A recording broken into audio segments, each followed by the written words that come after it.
What's up, y'all? Thank you so much for tuning into my channel today.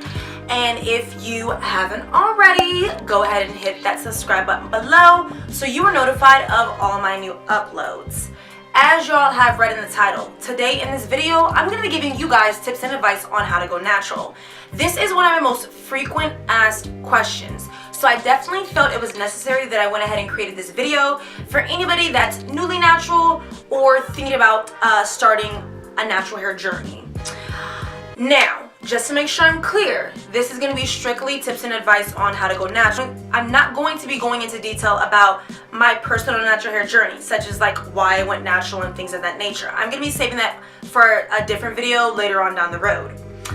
A little bit over a year ago, I actually created a post on my blog, Crown of My Curls, called Natural Hair Starter Kit, and it was actually one of the most popular posts that I've ever created, and I'm going to go ahead and link that below as well, because that actually has some really good tips for anybody that's newly natural, and that post covers a little bit of things that I won't be going over in this video. So I'm going to go ahead and link that below so y'all can check that out. I'm also going to be creating a blog post based off this video, so it's basically going to mirror what we're talking about today, or what I'm talking about today.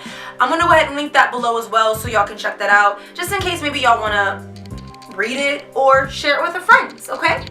To give y'all a little bit of background about me though, I started my natural hair journey in 2012. I did not do the big chop, I transitioned, and I have type 3B curls. Now, we have a lot of different things that we're going to go over today. So, we're going to hop right into it. And the first tip that we're going to go over today is patience. Patience is an absolute necessity when you make the decision to go natural. I remember when I first went natural, I was so anxious for my new growth to come in. I was so anxious to find products that were my go-tos that I knew were going to work for me. I was so anxious to have long curls dropping down my back. And it's so funny because I came across a quote not too long ago. And the quote said, "Patience is bitter, but its fruits is sweet."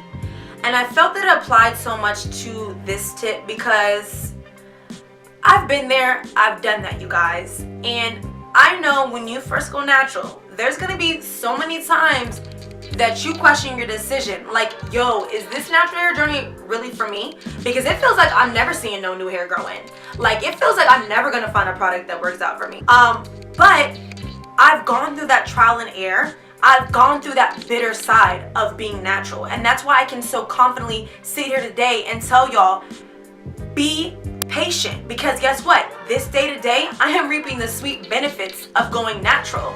For example, when I first went natural back in 2012, I could not do a Bantu knot out to save my life, okay? Over time, practicing, learning what products worked out for me, I can do a bomb Bantu knot out, You have to be patient. You're going to have to go through trial and error to discover the things that are going to work for you. It comes along with the natural hair journey, but trust me, boo, when I tell you, you will get there. Be patient, learn your hair, and you will get there. So, the next tip we're going to go over is everything that works for other people doesn't necessarily mean that it's going to work for you, okay? Now, this is really funny because I remember when I first went natural, I was so quick to run out and buy a product that had the next person's hair pop in. I was so quick to try a style that looked bomb on the next person with expectations of achieving the same results. It's so awesome that we have so many online resources such as YouTube, Pinterest, Instagram that can really give us tips and advice for curing and styling our natural hairs. But you have to keep in mind, everything that works for other people won't necessarily work for you. Don't let it discourage you or get you down when you try a product or you try a style that just didn't work out for you and did for the next person. So for example, with the Bantu knot outs that I was telling you guys about, when I first went natural, that was a style that was very popular and I really wanted to be able to do that style and I just could not do it. But over the years with trial and error, I was able to discover, what I needed to do to make that style work for me. And now, again, I can do a bomb Bantu knot out. You have to go through trial and error and find out the things that work for you. Everybody's hair is different. Everybody's hair is gonna need different care. Take time to learn your hair and to learn the things that work out for you. The next tip we're gonna be going over is experimenting. I really feel like being natural is all about stepping out of your comfort zone, you know? Try new styles, because this is how you're gonna discover what works for you. Try new products, try different at-home remedies. This is how you're gonna discover your go-to products. This is how you're gonna develop your regimen. And who knows, maybe you can find or maybe you'll discover an underrated product and can bring more awareness to it in the natural hair community. Don't be afraid to try new things, because again, this is how you're gonna find out what works out for you. You know, have fun with it. And on to the next tip. Invest in your hair. Please, y'all, do not sell yourself short by buying lower quality products. And I'm gonna elaborate so I can be more specific on exactly what I mean. Natural hair products typically run significantly more expensive than other hair products. The reason being is because majority of natural hair products have all natural ingredients and higher quality ingredients, which ultimately will result in higher priced products. You want to make sure you are using products that are actually good for your hair. And the way that I like to look at it is like this. When you decide that you want to start living a healthier lifestyle, you stop eating junk food. You start buying organic food. You start buying food that's good for your body. Although organic food might be a little bit more expensive, the healthier food might be more expensive, you know it's going to be better for your body compared to the junk food. That's how I like to look at it when it comes to hair products. One website that I really loved looking at when I first went natural was Natural Curly's website, because they have a huge list of almost all the natural hair products that are on the market that go into details about the product, the description of the product, and they have reviews on there. Definitely check out their products if you guys are trying to discover some products that will work for you. I mean, they even have the products categorized down to like curl type, you know, certain curl types that have said maybe certain products work better for them. So definitely check that out if you guys need help with finding some good quality products, y'all. Stop holding on to damaged hair. I was so guilty of this when I first went natural, hence as to why I transitioned and didn't do the big chop, because I refused to cut my hair off. But y'all, you need to cut away that damaged hair, okay? Little by little, I cut away my heat and color damaged strands. It took me actually 2 years total to cut away my heat and color damaged strands, because I wanted to wait till my hair was like a little bit above shoulder length before I really cut off all the heat and damaged strands. And it took me 2 years to do that. And honestly, if I could go back in time, I would have done it a lot sooner. I mean, think about it. Wouldn't you rather have healthier looking hair that's a little bit shorter versus longer hair that has new growth mixed in with damaged hair? I mean, I personally would prefer the little bit of shorter hair because it looks so much better and so much healthier. Cut off those damaged strands. Stop holding on to it. I know you want to retain the length, but if you're trying to get your natural hair popping, you need to cut it off, okay? It's gonna be okay. It's gonna grow back, all right? Cut off those damaged strands, boo. So the next thing that we're gonna go over today, you guys, is texture discriminating. Where do I even start with this one? Where do I even start? Oh, I know. Stop texture discriminating. Let me just tell y'all, texture discriminating is like something I hate so much in the natural hair community. It doesn't matter where you fall between the 2A and the 4C range. Your hair is beautiful. I've seen variety of different people with variety of different curl types have beautiful hair, achieve beautiful styles. And it's like, I don't know why we try to put each curl type in different categories and try to say which curl type is good and which curl type is not. I hate that, because being part of the natural hair community is for us to all come together and all connect in a way. And that connection is having curly hair.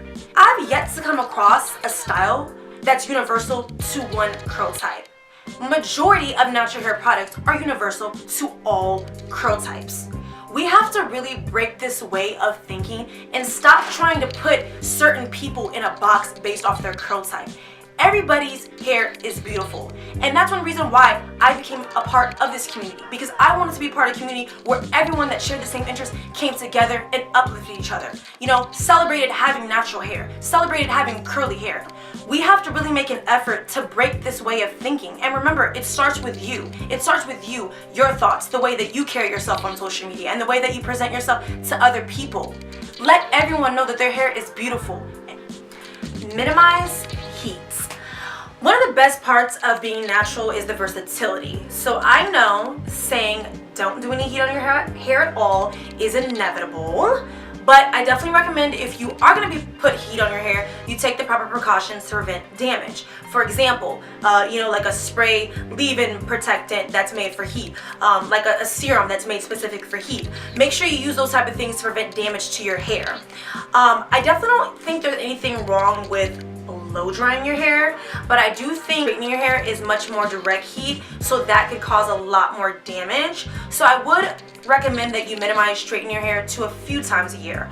Typically, I straighten my hair 2 times a year, with the exception of 2016 and this year, because I made the decision not to straighten my hair to 2018. And if you made the decision to come along with me, kudos to you, boo. Kudos to you.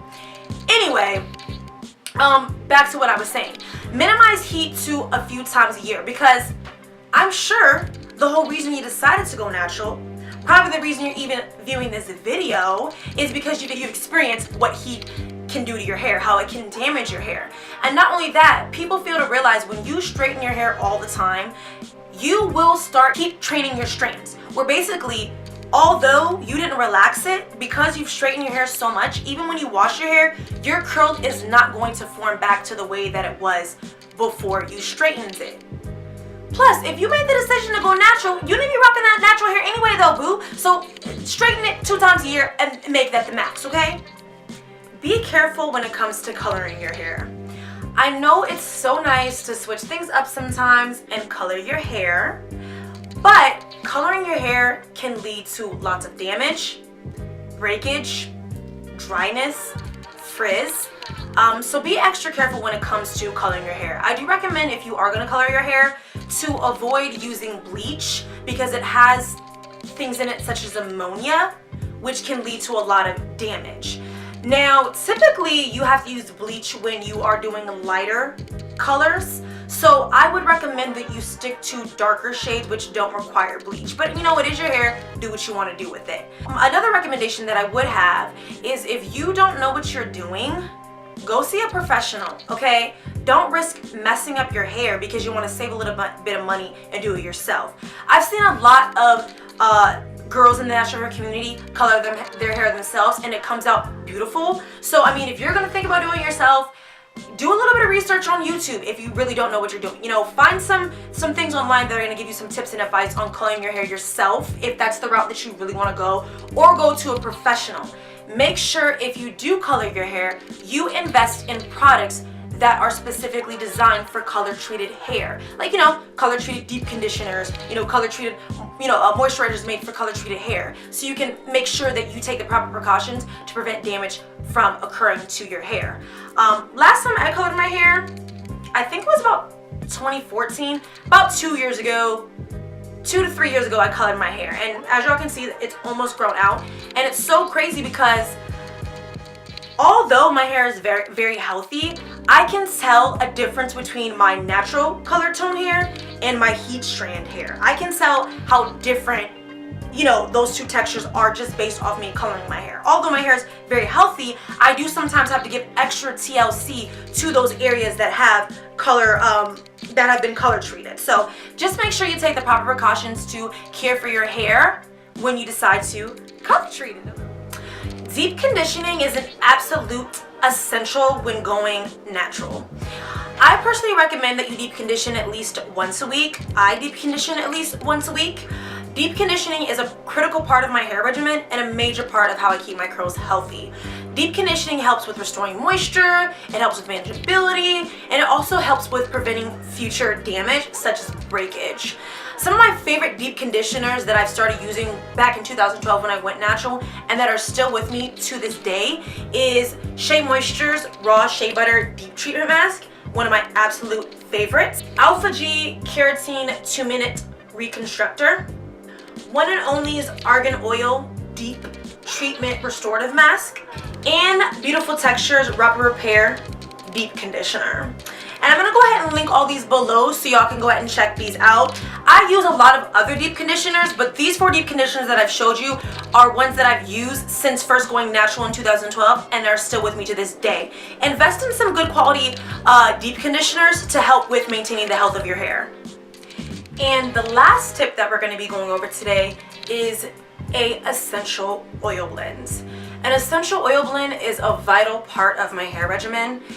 It's a major contribution to my hair's health and a major contribution to my hair growth. This is my essential oil blend right here. As you can see, I need to make some more. My favorite oils to mix together are olive oil, coconut oil, argan oil, jojoba oil, and so many more. But I can't be giving away all my secrets, okay? So just mix and play with different oils until you find the perfect combination that works for you. I mean, I say it all the time. Like, if I had to live with one product for my hair for the rest of my life, it would be an essential oil blend, y'all. Like, that's how much I freaking love this stuff. Go ahead and make y'all some so you can go ahead and reap the benefits of using an essential oil blend. So that covers it for my tips and advice on how to go natural. I hope y'all found this video very helpful and was able to learn a few things.